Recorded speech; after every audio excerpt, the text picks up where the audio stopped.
Assalamualaikum warahmatullahi wabarakatuh.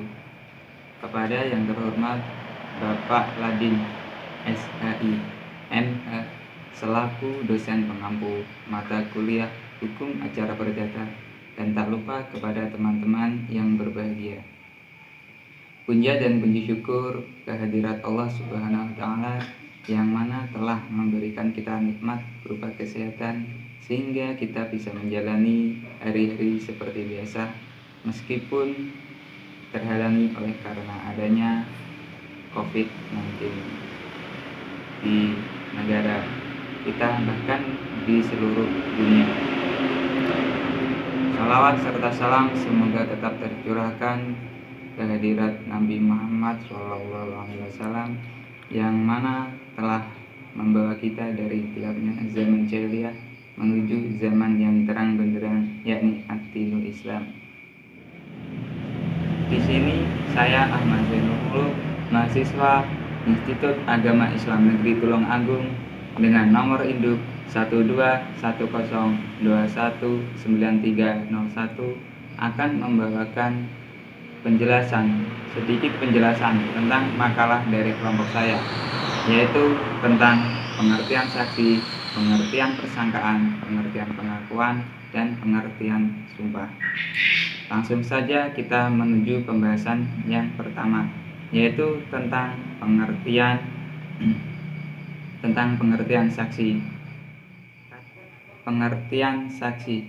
Kata saksi berarti kesaksian atau bukti kebenaran, yaitu keterangan atau bukti pernyataan yang diberikan oleh orang yang melihat atau keterangan atau pernyataan yang diberikan oleh saksi. Saksi ialah orang yang memberikan keterangan di muka sidang dengan memenuhi syarat-syarat tertentu tentang suatu peristiwa atau keadaan yang pernah ia lihat, ia dengar, dan dia alami sendiri. Sebagai bukti terjadinya suatu peristiwa atau keadaan tertentu. Menjadi saksi dalam persidangan adalah kewajiban setiap warga negara. Apalagi kata saksi pasti sudah tidak asing lagi kita dengar. Kedua, pengertian persangkaan. Persangkaan adalah suatu kesimpulan yang ditarik dari suatu peristiwa yang telah dikenal atau dianggap terbukti ke arah suatu peristiwa yang tidak dikenal atau belum terbukti, baik berdasarkan undang-undang atau kesimpulan yang ditarik oleh hakim sendiri. Jadi yang dimaksud persangkaan ialah suatu kesimpulan yang ditarik dari suatu peristiwa yang dikenal atau belum dikenal ke arah suatu peristiwa yang tidak dikenal atau belum terbukti, baik dari undang-undang atau dari kesimpulan. Kita menuju ke pengertian yang ketiga, yaitu mengenai pengertian pengakuan. Pengakuan adalah pernyataan seseorang tentang dirinya sendiri, bersifat sepihak dan tidak memerlukan persetujuan dari pihak lain. Menurut undang-undang, suatu pengakuan yang dilakukan di depan hakim merupakan suatu pembuktian yang sempurna tentang kebenaran hal atau peristiwa yang diakui. Pengakuan dibagi menjadi dua, yaitu satu, pengakuan di depan sidang, dan pengakuan tidak di depan sidang.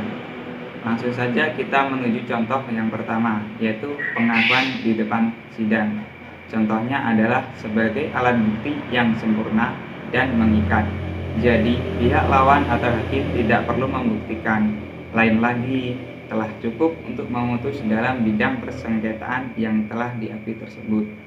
Contoh kedua, yaitu contoh dari pengakuan yang tidak di depan sidang ialah hakim bebas untuk menilai, tidak mengikat, dan bukan alat bukti yang sempurna, kecuali kalau pengakuan di luar sidang dulunya itu diulangi ucapannya di depan sidang. Sekalipun pengakuan di luar sidang dahulunya itu diberikan di muka sidang, saat ini sebagai hakim yang menyidangkan perkara. Jadi pengakuan itu dibagi menjadi dua, yaitu pengakuan di depan sidang dan tidak di depan sidang. Kita langsung menuju ke pengertian yang terakhir, yaitu pengertian sumpah. atau kita menuju ke penutup dari makalah ini, yaitu pengajaran yang terakhir.